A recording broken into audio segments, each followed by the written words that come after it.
मैं सैयद मोहसिन अली। कल प्राध्यापक एवं कोच भर्ती परीक्षा 2024 उर्दू का जो रिजल्ट जारी किया हुआ है, अल्लाह के फजल करम और आप सभी की दुआओं से मैंने वो राजस्थान फर्स्ट रैंक हासिल की है।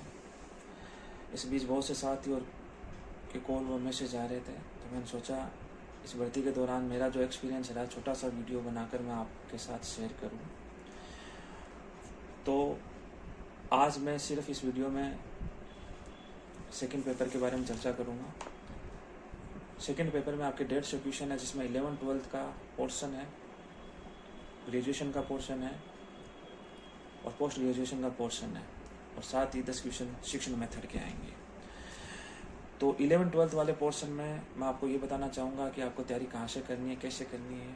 सबसे पहली वरीयता आपको 11-12 में NCERT की जो बुक चलती है उसी को देनी है, और उसमें जितना मैटर लिखा हुआ है, जिस भी नज़म में, जिस भी गज़ल में, जिस भी अफसाने में, आपको जिस भी मुसन्निफ़ के बारे में जितना NCERT के बुक में लिखा हुआ, आपको सबसे पहले उतना ही पढ़ना है। उतना अगर आपको याद हो जाए तो फिर उसके बाद में आपको उसमें, अगर आपको ऐसे लगता है कि थोड़ा मैटर और 2-4 क्वेश्चन 5 तो वहीं ऐड कर लेना है, और ज़्यादा अगर आप मैटर इकट्ठा कर लोगे तो आपसे याद करना मुश्किल हो जाएगा। क्योंकि एक मुसन्निफ़ के बारे में अलग अलग गाइडों में से बहुत सारा मैटर आप लिख सकते हो, 5 पेज भर लो, 10 पेज भर लो। जबकि NCERT में अपने कोई भी मुसन्निफ़ जैसे बलवंत सिंह है तो 2 पैराग्राफ लिखे, आप पहले उन 2 पैराग्राफ को तो याद कर लो। जब आप एक बार पढ़े तो आपको ऐसा लगेगा मेरे को ये याद हो रहा है, लेकिन आप जब 10-8 टॉपिक पढ़कर वापस पीछे झांक करके देखोगे तो आपको ऐसे लगेगा मुझे उसमें से कुछ याद ही नहीं है। इसलिए आपको वो 2 पैराग्राफ, एक पैराग्राफ भी जो है वो आपको बार बार पढ़ोगे तब जाकर वो आपको याद होगा। तो वो सीधा सा कंसेप्ट है, मैटर इकट्ठा करना आसान बात है, मैटर को याद रखना बहुत बड़ी मुश्किल बात है। इसलिए मैटर उतना ही इकट्ठा करें जितना आपको याद हो पाए। और इसकी बेस्ट ट्रिक यही है कि NCERT में लिखा हुआ मैटर भी इतना है कि आप अगर उसको याद कर लेंगे तो आपका काम चल जाएगा। आपको पिछले पेपर की बात बताता हूँ। पिछले पेपर में RPSC ने NCERT बुक में 11-12 की जो NCERT बुक है उसमें जो लिखा हुआ है जितना मैटर, उससे बाहर कोई क्वेश्चन नहीं पूछा। क्वेश्चन डीप पूछे हैं, इसलिए वो मैटर आपको एकदम line to line, deep to deep याद करना है। कोई भी अफसाना आपको उसको लाइन टू लाइन पढ़ना है, लाइन टू लाइन। कोई मतलब उसमें जो बातें दिख रखी हैं, अच्छी बातें, उनको नोट डाउन करो, अंडरलाइन करो, कुछ भी करो, लेकिन वो आपकी गलत नहीं होनी चाहिए। नज़्म वाला पोर्शन है, उसमें आप जो भी नज़्म है उसमें जो भी मीनिंग वगैरह दे रखे हैं, गज़ल है तो उसमें शेर दे रखे हैं, वो एकदम अच्छी तरीके से पढ़ने हैं, अच्छी तरीके से आपको याद होने चाहिए। अगर इस 11-12 वाले मैटर में आप पिछड़ गए तो आप भर्ती से भी पिछड़ सकते हो। इसलिए आपको पहली प्रायोरिटी 11-12 में NCERT बुक को ही देनी है। और अगर आपको ऐसा लगता है कि मेरे को ये एकदम सफिशिएंट याद है, तो फिर भले ही आप दाएं बाएं से और मैटर इकट्ठा कर लेना, वो आपकी कैपेसिटी पर डिपेंड करता है। मैंने वरीयता उसी को दी और उतना ही पढ़ा, उससे ज़्यादा मैंने कुछ नहीं पढ़ा। उसके बाद में ग्रेजुएशन और पोस्ट ग्रेजुएशन का भी मसला यही है कि नसर वाला पार्ट आपको बहुत अच्छी तरीके से पढ़ना है। वो सीधी सादी सी कहानियाँ होती हैं, आप उनको आराम से बैठे बैठे पढ़ो, आपको वो याद से हो जाएगी। आप उनको भले हिंदी में लिखो, भले कैसे लिखो, आपको याद होनी चाहिए।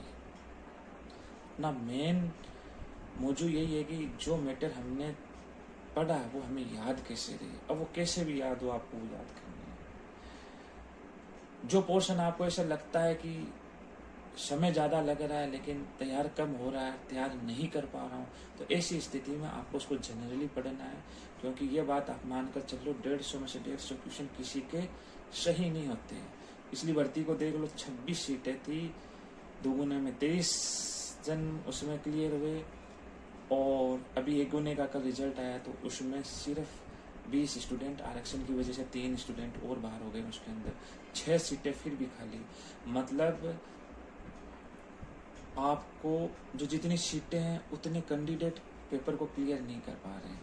उसका सीधा सा रीज़न है, फर्स्ट पेपर हो या सेकंड पेपर हो, स्टूडेंट इधर उधर भागते रहते हैं, दौड़ते रहते हैं, ये ले लें ये ले लें, जबकि मूल जो तैयारी करते हैं उसको अगर वो ऐसे देख ले कि भाई मैं उसी को तैयार कर लूँ और उसी पर मेरा अगर ध्यान पूरा फोकस कर लूँ, तो आप उस सिलेक्शन की दौड़ से बाहर नहीं हो सकते। मैटर कितना इकट्ठा कर लो, मैटर की कोई कमी थोड़ी ना, बड़ी बड़ी गाइडें चलती हैं, लाओ इकट्ठा करो पढ़ते रहो, लेकिन याद कितना कर पाओगे ये भी आपको पता होना चाहिए। शॉर्ट टाइम कम बचा है, शॉर्ट एंड स्मार्ट स्टडी आपको करनी है। जो आपके स्ट्रॉन्ग पॉइंट पक्ष हैं उनको बढ़िया तरीके से पढ़ने हैं, जो आपके कमज़ोर पक्ष हैं उनको पढ़ना है, लेकिन इतना टाइम नहीं दे देना है कि आप अपना जो मैटर तैयार कर सकते हो उसको आप टाइम ना दे पाओ। इसलिए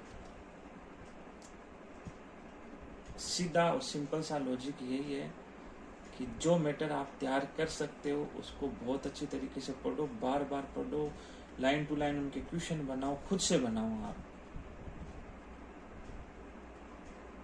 जैसे भी आप याद कर सकते हो याद करो। ये मानकर चल लेना 150 क्वेश्चन किसी के सही, 150 छोड़ो 120 तक भी मुश्किल से लोग पहुंचेंगे। इस भर्ती में तो 80-90 लाने भारी पड़ रहे थे।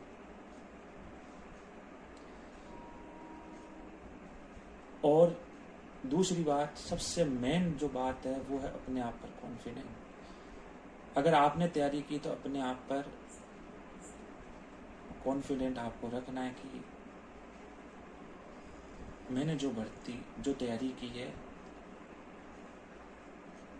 उसी में से प्रश्न आने, ये कॉन्फिडेंट आपको अपने ऊपर बनाना पड़ेगा। ये वक्त ऐसा है कि अगर आप इधर उधर दौड़ पड़े तो आप माइनस में चले जाओगे, आपकी की हुई तैयारी वापस खराब हो सकती है। ये वक्त ऐसा ही होता है, मेरे साथ भी ऐसा हुआ। 20 तैयारी के दौरान एक दो चार प्लेटफॉर्म है, वहाँ से मैंने कुछ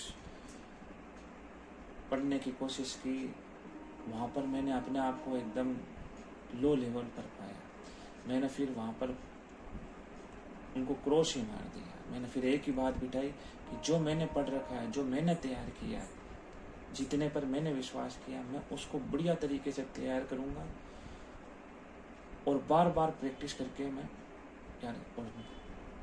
और वही देखो अल्लाह करम, देखो पेपर के अंदर मैंने जिस अनुरूप से तैयारी की थी मुझे उसी अनुरूप पेपर मिला और मेरे बहुत 100 के अप्रोक्सीमेट मेरे उर्दू के क्वेश्चन उस पेपर में लगभग मेरे सही हुए हैं, जिसमें मैंने बहुत सारा मैटर छोड़ा भी था।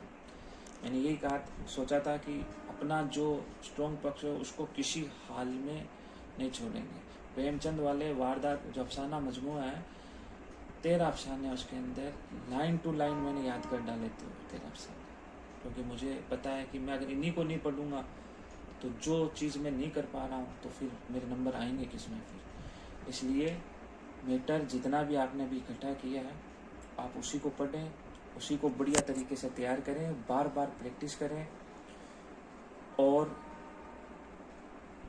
आपको ये तय करना पड़ेगा कि आप किस पोर्शन में कमज़ोर हैं, किस में आप स्ट्रॉन्ग हैं, वो तय करके उसके अनुरूप आपको अच्छे से तैयारी करनी पड़ेगी।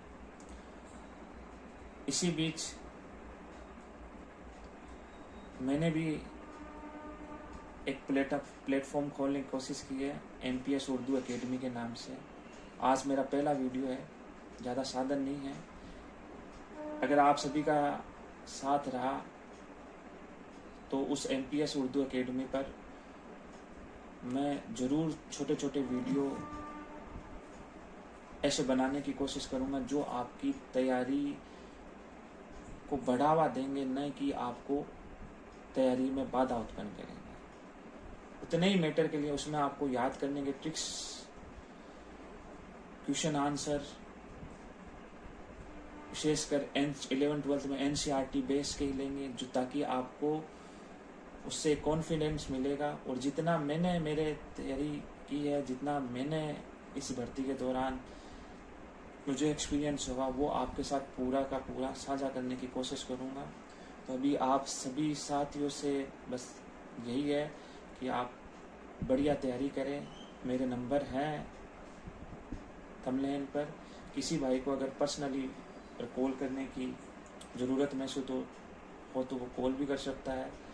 और मेरे इस प्लेटफॉर्म को अगर आप सपोर्ट करते हैं तो 2-4 दिन के अंदर अंदर मैं आप लोगों के लिए आपकी तैयारी को बढ़ाने वाले वीडियो ज़रूर लेकर आऊँगा। इसके लिए आप थोड़ा मेरे इस प्लेटफॉर्म को सपोर्ट करें, थोड़ा शेयर करें, लाइक करें और अल्लाह से मैं ये दुआ करता हूँ कि अल्लाह आप सभी को अगली वाली भर्ती में कामयाबी अता फरमाए और आप भी अल्लाह अल्लाह से मेरे हक़ में दुआ करना। अस्सलाम वालेकुम, खुदा हाफिज़। फिर मिलते हैं एक छोटे से नेक्स्ट वीडियो के साथ। मैं सैयद मोहसिन अली